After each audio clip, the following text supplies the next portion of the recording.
इंसानों का सदियों से एक सवाल है, क्या मृत्यु के बाद भी कोई दुनिया होती है? अगर कोई दुनिया है तो वो कैसी है? ये कहानी भी कुछ इसी तरह की दुनिया के बारे में है, जिसमें दिखाया जाता है कि मृत्यु के बाद क्या होता है, वहां की दुनिया कैसी है। Bollywood silver screen presenting what dreams may come. इस कहानी की शुरुआत में एक आदमी को दिखाया जाता है जिसका नाम क्रिस नेल्सन है। ये प्रोफेशन से एक डॉक्टर है और स्विट्जरलैंड में छुट्टियां मनाने के लिए आए हुए हैं। यहाँ पर इनकी एक लड़की से मुलाकात होती है जिसका नाम एनी कॉलिंस होता है और ये दोनों पहली मुलाकात में दोस्त बन जाते हैं। धीरे धीरे इनकी दोस्ती गहरी होती है और ये शादी कर लेते हैं। शादी के कई सालों बाद दिखाया जाता है कि इनके परिवार में वो सब कुछ है जो एक खुशहाल परिवार में होना चाहिए। इनके 2 बच्चे भी हैं। इनके बेटे का नाम इयान और बेटी का नाम मरी होता है। मरी अपनी मॉम से कहती है कि स्कूल की छुट्टी के बाद आप हमें लेने के लिए आ जाना, लेकिन मरी की मॉम एनी की आज एक मीटिंग है, इसीलिए वो उन्हें लेने के लिए नहीं आ सकती। वो कहती है मैं किसी और को भेज दूंगी। और इसके बाद मरी और क्रिस के दोनों बच्चे स्कूल चले जाते हैं और ये आखिरी बार होता है जब इन दोनों ने अपने बच्चों को देखा होता है, क्योंकि इनके दोनों बच्चों की कार एक्सीडेंट में मृत्यु हो जाती है। इन दोनों के लिए इनके जीवन में एक बहुत बड़ा सदमा होता है। ये दोनों इस बात से पूरी तरह से टूट जाते हैं, यहाँ तक कि एनी की दिमागी हालत भी खराब हो जाती है, क्योंकि वो अपने बच्चों की मौत के लिए अपने आप को जिम्मेदार समझती है। उसे लगता है कि अगर वो अपने बच्चों को लेने गई होती तो शायद आज उसके बच्चे जिंदा होते। एनी की ऐसी हालत देखकर क्रिस भी पूरी तरह से टूट जाता है, लेकिन वो किसी तरह से एनी को वापस लाने में, ठीक करने में कामयाब हो जाता है। ये दोनों अब एक दूसरे का ध्यान रखते हैं।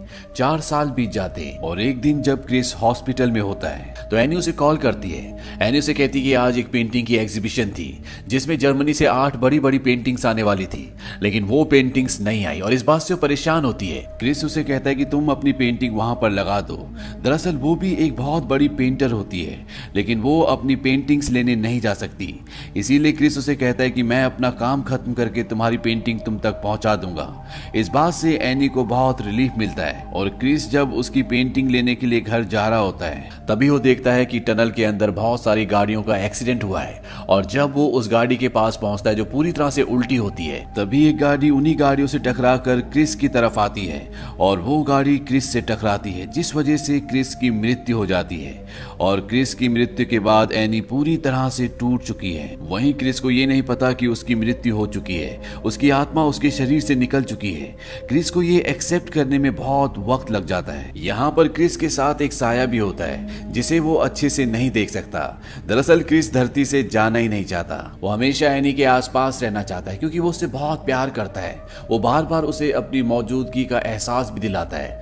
हालांकि एनी उसे नहीं देख सकती, लेकिन जब जब वो उसे अपनी मौजूदगी का एहसास दिलाता है उसका दर्द और बढ़ जाता है। क्रिस के साथ जो साया होता है वो साये से पूछता है कि ये सब खत्म कब होगा।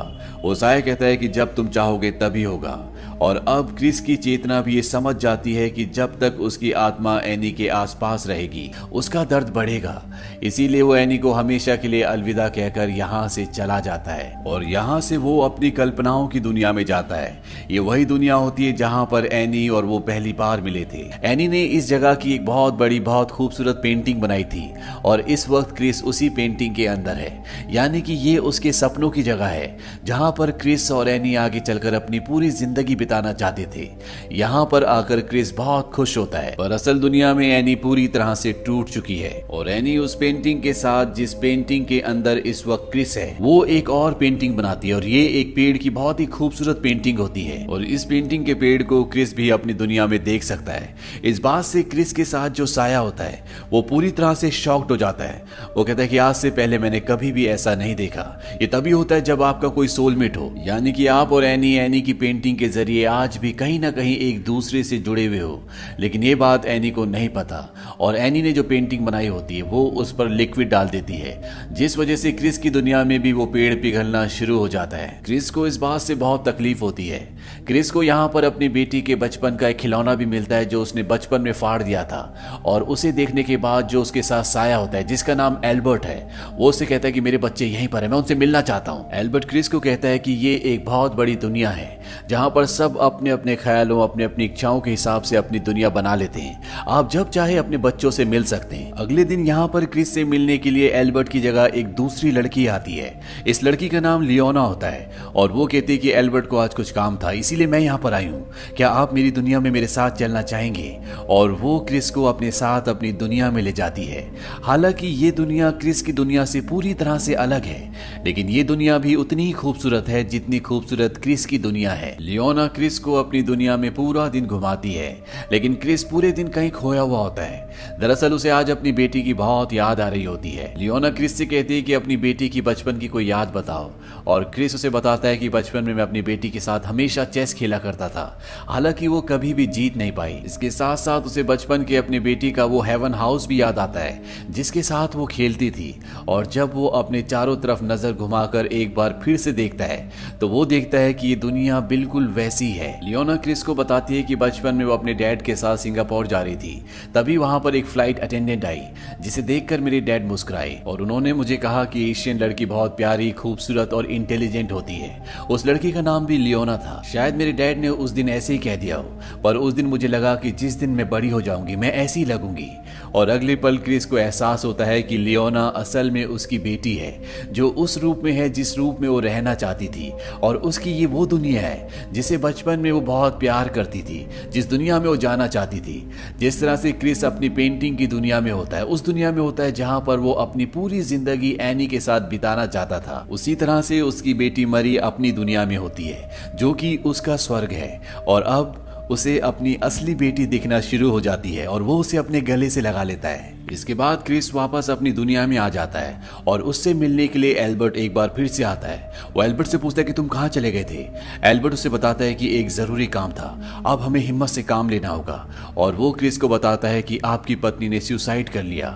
इस बात से क्रिस को बहुत दुख होता है, पर कहीं ना कहीं उसे तसल्ली भी होती है क्योंकि उसे पता था कि उसकी पत्नी बहुत पेन में है। वो कहता है उसका सारा दर्द दूर हो गया, मैं अपनी पत्नी को कब देख सकता हूँ? एल्बर्ट उसे बताता है कि शायद कभी नहीं।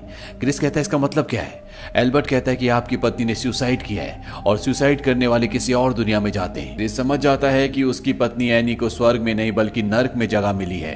इस बात से उसे बहुत दुख होता है। वो एल्बर्ट से कहता है कि तुम उसे किस बात की सजा दे रहे हो? असली दुनिया में धरती पर वो पहले बहुत दुख देख चुकी है। एल्बर्ट कहता है कि यहाँ पर कोई भी जज नहीं है, चीजें अपने आप ही अपने तरीके से काम करती हैं। क्रिस कहता है कि मैं इन तरीकों को नहीं मानता और मैं अपनी पत्नी को किसी भी कीमत पर वापस लेकर आऊंगा। एल्बर्ट कहता है कि उस दुनिया से आज तक कोई भी वापस नहीं आया क्योंकि सुसाइड करने वालों को कभी ये पता ही नहीं होता कि वो मर चुके हैं। वो एक ऐसे भंवर में फंस जाते हैं जहां पर वो अनंत काल तक फंसे रहते हैं। और क्रिस कहता है कि मैं हार नहीं मानूंगा, मैं अपनी पत्नी को वापस लेकर आऊंगा। और तुम्ही ने कहा था कि यहाँ पर कोई जज नहीं होता, यहाँ पर कोई रूल्स नहीं है। एल्बर्ट क्रिस की बात सुनकर कहता है कि तुम्हें एक मौका मिलना चाहिए, हमें एक गाइड ढूंढना होगा जो हमें उस दुनिया तक ले जा सके। और एल्बर्ट क्रिस को एक लाइब्रेरी में ले जाता है जहां पर उन्हें एक बूढ़ा आदमी मिलता है जो इन्हें यहाँ से अंधेरे की दुनिया में यानी कि नर्क की दुनिया में ले जाएगा। और अब ये तीनों की तीनों एक छोटी सी कश्ती में समंदर में उतर जाते हैं जहां पर बहुत भयंकर तूफान चल रहा होता है। और जब ये समंदर के बीच में होते हैं तभी बहुत सारी आत्माएं इनकी कश्ती के चारों तरफ आ जाती है और वो आत्माएं इनकी कश्ती को पानी में डुबा देती हैं। पर कुछ ही देर बाद ये तीनों की तीनों एक किनारे तक पहुंच जाते हैं और जब ये किनारे से ऊपर आते हैं तो ये देखते हैं कि समंदर में बहुत सारे डूबे हुए जहाज हैं। क्रिस अपने गाइड से पूछता है कि ये कौन सी जगह है। वो इन्हें बताता है कि ये जहन्नुम का यानी कि नर्क का दरवाजा है। लेकिन अब इन्हें एनी के सिग्नल मिलना बंद हो जाते हैं क्योंकि एनी के सिग्नल इन्हें क्रिस की दिमाग की सोच से यानी कि उसकी यादों से मिल रही होती है जो वो एनी के बारे में सोच रहा होता है। और अब उसे सिग्नल मिलना इसलिए बंद हो गए होते हैं क्योंकि वो अपनी पत्नी के बारे में नहीं बल्कि अपने बेटे इयान के बारे में सोच रहा होता है। उसे याद आता है कि किस तरह से वो बचपन में अपने बेटे को कहता था कि वो पढ़ाई में बहुत अच्छा कर सकता है जबकि उसका बेटा पढ़ाई में बहुत अच्छा नहीं होता। पर इयान हमेशा चाहता था कि वो अपने पिता की उम्मीदों पर खरा उतरे, जैसे उसके पिता चाहते हैं वो वैसे ही बने।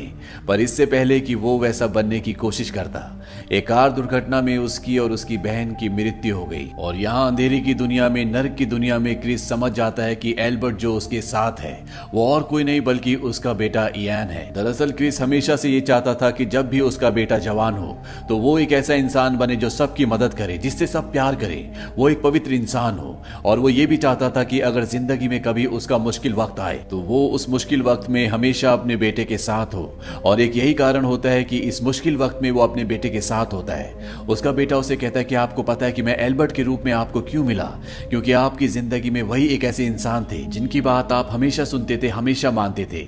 दरअसल क्रिस जब जवान थे तो उन्होंने एक डॉक्टर के अंडर प्रैक्टिस की थी और उस डॉक्टर का नाम था एल्बर्ट, जो उनके न सिर्फ गुरु थे बल्कि क्रिस उन्हें अपने पिता समान मानते थे। और एक यही कारण होता है कि क्रिस के बेटे इयान की आत्मा क्रिस से एल्बर्ट की जवानी वाले रूप में मिलती है, जिसे क्रिस नहीं पहचानता। और अब ये तीनों आगे बढ़ रहे होते हैं, तभी इनके साथ जो गाइड होता है वो कहता है कि अब एल्बर्ट हमारे साथ नहीं आ सकता, क्योंकि तुमने अपने बेटे को पहचान लिया है और अगर ये हमारे साथ रहेगा तो तुम अपनी पत्नी की यादों से कनेक्ट नहीं हो पाओगे और हम कभी भी ये जान नहीं पाएंगे कि तुम्हारी पत्नी कहां पर है। इसीलिए क्रिस के बेटे एल्बर्ट को यानी कि इयान को वहीं पर रुकना पड़ता है और क्रिस उस बूढ़े गाइड के साथ आगे बढ़ जाता है। और जब ये दोनों आगे जाते हैं तो क्रिस को वहां पर हजारों सर दिखते हैं जिनके धड़ जमीन के अंदर धसे हुए होते हैं और उन्हीं सरों में एक सर उसे एनी का भी दिखता है। और जब वो उस तरफ भागता है तो वो पूरी जगह धस जाती है और क्रिस और कई सारी आत्माएं उस ऊंचाई से नीचे गिरना शुरू हो जाती हैं। अब क्रिस के दिमाग में एक बार फिर से अपनी पत्नी एनी की यादें हैं और वो यादें उसे एनी की तरफ खींचती हैं। और अब क्रिस और उसके साथ जो गाइड है वो एक ऐसी जगह पहुंच जाते हैं जो पूरी तरह से खंडर होती है। लेकिन क्रिस जब उस जगह को ध्यान से देखता है तो वो देखता है कि वो उनके सपनों का घर है। जो उसके साथ गाइड होता है वो कहता है कि तुम इस भ्रम में मत फंसना, ये पूरा का पूरा एक भ्रम है जो एनी ने अपनी यादों से बनाया है। इसीलिए जब भी तुम एनी से मिलो तो 3 मिनट से ज्यादा वहां पर मत रुकना। अगर इससे ज्यादा वक्त तक तुम वहां पर रुके तो तुम सब कुछ भूल जाओगे और यहाँ की जिंदगी तुम्हारी अपनी असली जिंदगी बन जाएगी। एनी की यादें तुम्हारी यादें होंगी और तुम कभी भी इस अंधेरे की दुनिया से नहीं निकल पाओगे। यहाँ पर क्रिस को एक और बात का एहसास होता है कि जो गाइड उसके साथ है वो और कोई नहीं बल्कि एल्बर्ट है, वही डॉक्टर जिसके अंडर उसने कभी प्रैक्टिस की थी, जिसे वो अपना पिता समान मानता है, जिसने हमेशा उसको गाइड किया था और एक बार फिर मरने के बाद वो उसे गाइड कर रहे होते हैं। यहाँ पर एल्बर्ट भी एक्सेप्ट कर लेते हैं कि वो एल्बर्ट है। वो क्रिस को कहते हैं कि तुम जानते हो कि मैंने और बच्चों ने अलग रूप धारण क्यों किया, क्योंकि अगर हम असली रूप में मिले होते तो हमारे संबंध वैसे होते जैसे पहले थे, जो हम सबको एक दूसरे को अंदर से समझने में बाधक होते। वो क्रिस को कहते हैं कि अपनी पत्नी से मिलकर जल्दी वापस आ जाना, तुम्हारे बच्चे तुम्हें मिल चुके हैं, ये एक अलग दुनिया है, इसीलिए हमें जल्द से जल्द यहाँ से निकलना होगा। इसके बाद क्रिस उस घर के अंदर दाखिल होता है जो उसके और एनी के सपनों का घर हुआ करता था, लेकिन ये पूरी तरह से एक खंडर है जो कि बहुत ही डरावना होता है। वहां अंदर एनी बैठी होती है, लेकिन एनी को कुछ भी याद नहीं है। उसे याद नहीं है कि क्रिस कौन है और ना ही उसे ये पता है कि वो मर चुकी है। दरअसल वो समय के एक भंवर में फंसी हुई है। हालांकि क्रिस उसे याद दिलाने की कोशिश करता है कि वो कौन है और उसका अतीत क्या था, लेकिन एनी को कुछ भी याद नहीं आता। यहाँ पर वो पेंटिंग भी होती है जिस पेंटिंग की दुनिया में क्रिस रहता है, क्योंकि ये इन दोनों का ही सपना था कि ये आगे चलकर इसी जगह पर अपनी पूरी जिंदगी बिताना चाहते थे, क्योंकि इस पेंटिंग वाली जगह पर ये पहली बार मिले थे। क्रिस एनी को सब कुछ याद दिलाने की कई बार कोशिश करता है, लेकिन एनी को कुछ भी याद नहीं आता और ना ही वो यहाँ से जाना चाहती है। एनी को सिर्फ इतना याद होता है कि उसके बच्चों की और उसकी पति की मृत्यु हो चुकी है और अब कभी भी वो वापस नहीं आएंगे।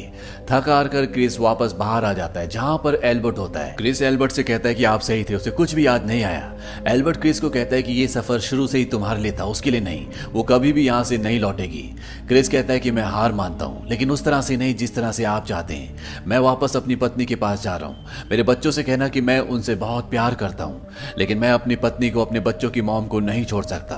और एल्बर्ट को वहां से जाने के लिए कहता है और खुद वो वापस उसी घर में आ जाता है जहां पर एनी होती है। वो एनी से कहता है कि अच्छे लोग नर्क में जाते हैं क्योंकि वो अपने आप को माफ नहीं कर पाते और मैं भी कभी अपने आप को माफ नहीं कर सकता, लेकिन मैं तुम्हें माफ करता हूँ। एनी कहती है कि मैंने अपने बच्चों की जान ली, मैंने अपने हस्बैंड की जान ली, क्योंकि एनी अपने हस्बैंड और अपने बच्चों की मौत के पीछे अपने आप को जिम्मेदार समझती है। उसे लगता है कि वो अगर खुद ड्राइव करके अपने बच्चों को स्कूल छोड़ने गई होती तो उसके बच्चे जिंदा होते। साथ ही साथ अगर उसने अपने पति को अपनी पेंटिंग लेकर एग्जीबिशन वाली जगह पर ना आने के लिए कहा होता तो वो भी जिंदा होते। क्रिस एनी से कहता है कि तुम इतनी खूबसूरत इंसान हो जिसने अपने पति और बच्चों के साथ रहने के लिए अपनी जान दे दी और जन्नत की जगह जहन्नुम को चुना। वो उसे ये भी कहता है कि मुझे माफ कर दो, मैंने तुम्हें अकेला छोड़ दिया था, लेकिन तुम कभी भी हार मत मानना। और अब क्रिस की खुद भी यादें गायब होना शुरू हो जाती है और यही जिंदगी, यही दुनिया उसकी हकीकत बनना शुरू हो जाती है। पर इससे पहले कि वो पूरी तरह से इसी दुनिया में ढल जाता, एनी को याद आ जाता है कि ये उसका पति क्रिस है। वो किसी भी कीमत पर उसे बचाना चाहती, इस दुनिया से निकालना चाहती है। पर अगले पल उसकी आंखें पूरी तरह से बंद हो जाती है और जब उसकी आंखें खुलती है तो वो देखता है कि वो उसी जगह पर है जो उसकी और एनी की सपनों की जगह थी, जहां पर ये दोनों अपनी पूरी जिंदगी एक दूसरे के साथ बिताना चाहते थे। इन दोनों की प्यार की शक्ति इन दोनों को जहन्नुम से वापस स्वर्ग में ले आई। यहाँ पर इन्हें अपने बच्चे भी मिलते हैं जिन्हें देखकर एनी बहुत खुश होती है। क्रिस एनी को कहता है कि हम दोनों को एक बार फिर से जन्म लेना चाहिए ताकि हम दोनों एक दूसरे के साथ को एक बार फिर से एक्सपीरियंस कर सकें, एक दूसरे के साथ जी सकें। वो कहते हैं कि बच्चे भी ऐसा ही चाहते हैं, लेकिन बच्चे यहीं पर रहेंगे। और इसके बाद दिखाया जाता है कि ये दोनों धरती पर एक बार फिर से जन्म ले चुके हैं, जहां पर ये दोनों एक दूसरे को ढूंढ लेते हैं। हालांकि इनकी उम्र कम है पर अब ये दोनों एक दूसरे के साथ हैं। इसी के साथ ये कहानी यहीं पर खत्म हो जाती है। इस कहानी में हमें ये बताया गया है कि बहुत सारी चीजें इंसान के हाथ में नहीं होती। वो जिंदगी और मौत पर कंट्रोल नहीं कर सकता, पर किसी भी कीमत पर इंसान को जीना नहीं छोड़ना चाहिए, क्योंकि इस दुनिया के बाद भी शायद कोई और दुनिया है जहां पर इंसान वो हर चीज हासिल कर सकता है जो वो इस दुनिया में हासिल नहीं कर पाता। साथ ही साथ हमें ये भी बताया गया है कि कभी भी सुसाइड करना जिंदगी का कोई सोल्यूशन नहीं होता। अगर एनी ने सुसाइड नहीं किया होता तो वो अपने पति से, अपने बच्चों से हेवन की दुनिया में मिल जाती, पर उसके गलत फैसले की वजह से क्रिस को स्ट्रगल करना पड़ता है। लेकिन उसके प्यार की शक्ति उसे और उसकी पत्नी एनी दोनों को वापस हेवन ले आती है, पर शायद हर किसी के साथ ये ना हो पाए। तो ये थी पूरी कहानी व्हाट ड्रीम्स मे कम की, जो कि एक नॉवल पर आधारित है। ये फिल्म सन 1998 में रिलीज हुई थी। IMDb पर इसकी रेटिंग है 7.1। इस फिल्म का बजट था 85 से 90 मिलियन डॉलर्स और बॉक्स ऑफिस पर इसने कमाई की थी 75.4 मिलियन डॉलर्स की। उम्मीद करते हैं कि ये कहानी आपको पसंद आई होगी।